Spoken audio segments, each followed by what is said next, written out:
जय श्री कृष्णा मित्रों, मैं प्रियंका स्वागत करती हूँ आपका जीवन और आध्यात्म में। मित्रों, आज मैं लेके आई हूँ दशामाता की चौथी कहानी, यानी कि चौथे दिन की कहानी जो चौथे दिन सुनी जाती है। तो कहानी को सुनिएगा। बाकी तीनों कहानियाँ मेरे चैनल पे पड़ी हुई हैं, अगर आपको चाहिए तो आप वहाँ से कहानी को सुन सकते हैं। एक राजा था, उसकी जो रानी थी वो बहुत ही सुंदर थी, बहुत कोमल, एकदम नाजुक सी थी। वह फूलों की सेज पर अगर सोती थी तो उसे जो है क्या कहते हैं, मतलब अगर उसमें कोई भी कली कच्ची रह जाए तो उससे उसको चुभन होने लगती थी। यानी कि कोई भी चीज़ अगर थोड़ा भी कड़क होता था तो उससे उसको चुभन होती थी। एक दिन क्या होता है कि फूलों की सेज में एक जो कली होती है वो कच्ची रह जाती है। उस रात्रि को रानी को नींद नहीं आती है। राजा ने पूछा कि प्रिय, आज तुमको नींद क्यों नहीं आ रही है, उसका कारण बताओ। क्या पीड़ा है तुमको, मतलब क्या दुख है, इस वजह से तुम्हें नींद नहीं आ रही है। तब रानी बोली, आज सेज पर एक कच्ची कली रह गई है, वह मेरे शरीर में चुभ रही है, इसी से नींद नहीं आ रही है मुझे। उसी समय ज्योति स्वरूप दीपक जो था वो हंस पड़ा। यह देखकर राजा ने हाथ जोड़कर ज्योति स्वरूप से प्रार्थना की कि स्वामी, आप क्यों हंस रहे हैं, कृपा करके इसका भेद बताइए। तब ज्योति स्वरूप ने पुनः हंसकर उत्तर दिया, अभी तो रानी कच्ची कली के कारण परेशान हो रही है और उसको नींद नहीं आ रही है। उस पर सिर पर जब वो अपने बोझा लादेगी तब उसका क्या होगा। तब राजा ने पूछा कि क्या मेरे देखते मेरे जीते जी ऐसा होना संभव है। तब दीपक ने दृढ़तापूर्वक उत्तर दिया, हाँ संभव है, तुम्हारे जीते जी ही संभव है ये होना। तब ज्योति स्वरूप की ऐसी भविष्यवाणी सुनकर राजा ने अपने मन में कहा कि देववाणी असत्य नहीं हो सकती है। रानी को अवश्य बोझा ढूंढना पड़ सकता है, किंतु यह हो सकता है कि यदि मैं इसको जीते जी समुद्र में फेंक दूं तो संभव है कि वह बोझा ढोने से बच जाए, क्योंकि जब यह समुद्र में डूब जाएगी तो बोझा कौन ढोएगा। राजा ने उसी वक्त रानी से कहा कि चलो हम तुमको तुम्हारे मायके भेज जाते हैं, कुछ दिन तुम वहीं रहना। रानी ने कहा कि हमारे मायके में तो कोई है नहीं, वहाँ किसके यहाँ रहूँगी मैं।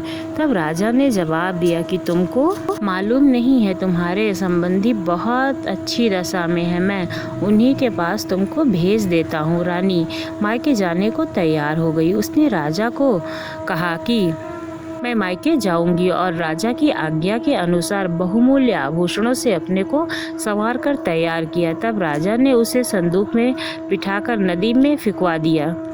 वो जो नदी थी वो समुद्र में ऐसी जगह जाके मिली हुई थी जहाँ पर उसी राजा के बहनोई का राज्य था, यानी कि उसकी बहन का राज्य था। समुद्र में मोती की सीपें निकाले जाने का राजा ठेका लेता था। रानी का संदूक बहता हुआ जब उस जगह पहुँचा तो राजा ने मल्लाहों को हुक्म देकर संदूक को पानी से बाहर निकलवा लिया और उसे महल में भेजकर हुक्म दिया कि इस संदूक को मेरे सोने के कमरे में रखा जाए, जब तक मैं ना आऊं इसे कोई छुए भी नहीं।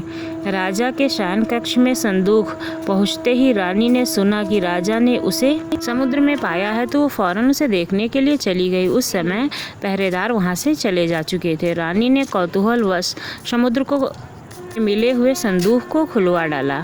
उसने देखा कि भीतर एक स्वर्ण सुंदरी 16 श्रृंगार करके 12 आभूषण से सुसज्जित बैठी हुई है। रानी ने सोचा कि यदि राजा को इसे देख लेंगे तो इसी के हो जाएंगे और मुझे त्याग देंगे, इसलिए उस स्त्री का हुलिया बिगाड़कर उसे वापस संदूक में बंद कर देना चाहिए। तदनुसार उसने रानी के जेवर कपड़े सब उतरवाकर उसे मैले कुचैले फटे पुराने कपड़े पहना दिए और दोबारा संदूक में बंद करवा दिया। राजा जब महल में आए तो उसने रानी को सोने के कमरे में बुलाया और पूछा, क्यों रानी, तुमने देखा इसमें क्या है। रानी ने जवाब दिया, मैंने कुछ नहीं देखा है, न सुना है, क्या है इसमें। राजा ने रानी से संदूक खुलवाने को कहा। तो उसमें फटे पुराने कपड़े पहने हुए एक भिखारन जैसी स्त्री दिखाई पड़ी। रानी ने कहा, यह तो कोई निर्वासित भिखारन नीच जाति की जान पड़ती है। इसको कारखाने में भिजवा दिया जाए, जहाँ लकड़ियाँ ढोती रहेगी और खाना पानी पाती रहेगी। राजा ने रानी से कहा, ठीक है, इसे कारखाने में भिजवा दो। उस दिन रानी की सहेलियां नदी में स्नान करके दशा रानी के धागे को ले रही थी। उसका एक धागा अधिक था। वे इसी विचार में थी कि इसे कोई ले ले। देव योग से उसी समय लकड़ी वाली रानी वहां पहुंच गई। उन्होंने उससे कहा, बहन, यदि तुम चाहो तो ये हमारा धागा ले सकती हो। रानी ने कहा, मुझे धागा लेने से इनकार नहीं है, परंतु मुझे तो खाने भर को मिलता ही नहीं है। इसकी पूजा कैसे करूंगी मैं? वे बोली, तुम इसकी चिंता मत करो, हम रोज इसी जगह स्नान करने के लिए आया करेंगी। 9 दिन तक कथा कहा करेंगी। तुम भी नित्य कथा सुन जाया करना। 10वें दिन पूजा होगी, तब दशा माता चाहेंगी तो तुम अवश्य ही तुम्हारी दशा बदल जाएगी। रानी ने श्रद्धा पूर्वक दशा माता का ध्यान करके उस धागे को ले लिया। उसी दिन रानी के पति को यह चिंता उत्पन्न हुई कि रानी को संदूक में रखकर फेंक तो दिया था, परंतु उसका कोई समाचार नहीं मिला कि उसको क्या हुआ होगा। किसी तरह अगर उसकी खबर मिल जाती तो अच्छा था। तब ये सोचकर राजा एक नौका पर सवार होकर नदी द्वारा सफ़र करता हुआ अपने बहनोई के यहाँ पहुँच गया। संध्या को पूजा पाठ करके जब वो लौटने लगा तो उसने बहन से कहा कि मेरे हाथों पैरों में बहुत दर्द है, किसी को पैर दबाने के लिए बुलवा दो। तब उस राजा की बहन ने लकड़ी ढोने वाली रानी को बुलवाकर हुक्म दिया कि आज की रात तू मेरे भाई के पैर दबा दे। वह बड़े संकोच में पड़ गई। उसके मन में अनेक संकल्प विकल्प चलने लगे, पर पुरुष का शरीर छुए तो कैसे छुए। स्वामिनी रानी बराबर उसकी बात पर दबाव दे रही थी, तो उस लाचार सी दासी को रानी की बात को स्वीकार करना ही पड़ा। राजा के पैर दबाते दबाते रानी को उसके पाँव का पंज दिख पड़ा। रानी चुपचाप रोने लगी और उसके आंसू राजा के पैरों पर टपक पड़े। तब उसने पूछा, क्यों री दासी, तू क्यों रोती है? रानी डर कर बोली, महाराज, मैं तो नहीं रोती हूँ, परंतु राजा ने आश्वासन देकर समझाया कि तुम अपना भेद मुझे बता दो। अगर मेरे कारण किसी भी प्रकार की हानि पहुंची हो तो मैं तुमसे क्षमा मांगता हूं। अगर तुम्हें कोई भी परेशानी है तो तुम ज़रूर कहना मुझसे। तब रानी जो है वो बोली कि जैसा आपके पैर पे निशान है वैसा ही मेरे पति के पैर में भी निशान था। पहले दिनों की याद आने से मुझे रुलाई आ गई, क्षमा कीजिए महाराज। राजा ने पूछा, क्या तुम किसी राजा की रानी हो? उसने कहा, हाँ। राजा ने उसका सारा हाल पूछा। फिर रानी ने सारी बात अपनी कह सुनाई। जब राजा बोला, मैं समझ गया, अब तुम पैर मत दबाओ, आराम से सो। तुम्हारे भाग्य में लिखा था तो तुमने उसको भोगा। मैंने उसके टालने के लिए ही ये उपाय सोचा था और ये सारे काम किए थे। उसका उल्टा नतीजा निकला। तुमको मेरे जीते जी लकड़ी ढोनी ही पड़ी। राजा ने अपनी धोती उतारकर रानी को दे दी।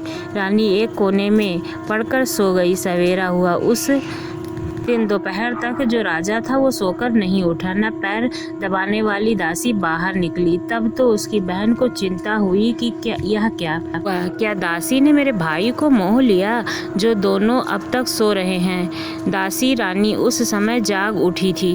वो जो है अपने ननंद के विचित्रपूर्ण वचन सुनकर बाहर निकल आई और कारखाने में काम करने के लिए चली गई।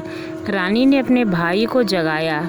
तब वह बोला, मेरे सर में बहुत दर्द है, मैं अभी नहीं उठूँगा। बहन बोली, यह पीड़ा थकान के कारण है, उठकर स्नान ध्यान करो, जल पान करो, तब आपको अच्छा लगेगा। राजा बोला, मैं कुछ भी नहीं करूँगा, मुझे परेशान मत करो। रानी ने भाई से पूछा, आखिर क्या बात है? कुछ बातें मुझे भी बताओ। राजा ने कहा, बड़े शर्म की बात है, मैंने तुम्हारी भाभी को जानबूझकर तुम्हारे पास ये भेजा था कि तुम उसे यहाँ पर बहुत ही आराम से रखोगी, लेकिन तुम तो उसे लकड़ी ढुलवाती रही।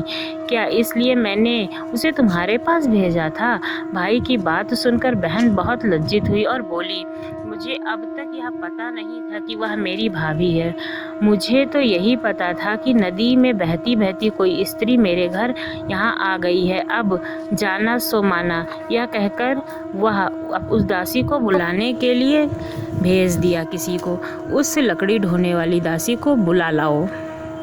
जब दासी रानी आई तो उसकी ननद ने आदरपूर्वक उसके पैर पड़े और अपनी भाभी से माफ़ी मांगी। मैंने जो कुछ किया वो अनजाने में किया था। तुमने भी मुझे कभी अपने बारे में नहीं बताया। मैंने गलती की जो तुम्हारा निरादर किया। रानी ने कहा, तुमने कुछ क्यों नहीं बताया? तब दासी रानी ने कहा कि इसमें तुम्हारा कोई भी दोष नहीं है, यह सब मेरी दशा के कारण हुआ है। जो हो गया सो हो गया, इसके लिए अपने आप को दोष ना दें। कुछ दिनों तक बहन के पास रहकर राजा रानी अपनी राजधानी लौट आए। रानी ने चलते समय अपनी ननद से कहा, मैंने यहाँ दशा माता का धागा लिया था, अब मैं दशा माता का पूजन करूँगी, आप भी ज़रूर आइएगा। राजा रानी अपने महल में पहुँचे। वहाँ रानी ने सुहागिनों को बुलाया। धूमधाम से दशा माता की पूजा की। राज्य भर में अब ढोरा पिटवा दिया गया कि आज से सब लोग दशा माता का धागा लेंगे और श्रद्धापूर्वक पूजा करेंगे। जिस किसी के पास पूजा की सामग्री नहीं होगी, यानी कि जो लोग धनवान नहीं होंगे, जिनके पास पैसा नहीं होगा, निर्धन होंगे, वे लोग राजमहल में आके ही पूजा की सामग्री लेंगे और पूजा करेंगे। जिस प्रकार दशा माता ने रानी के दिन फेरे और सब सुख फिर से उन्हें प्राप्त कराया और वो अब आराम से रहने लगी, उसी प्रकार माता रानी सब कथा सुनने वालों का, कहने वालों का कल्याण करें और सभी के ऊपर अपनी कृपा दृष्टि बनाए रखें। जय दशा माता की। आपको कहानी कैसी लगी ज़रूर बताइएगा। अगर अच्छी लगी हो तो चैनल को सब्सक्राइब ज़रूर कीजिएगा और भी इसी तरह की धार्मिक कहानियों के लिए। धन्यवाद।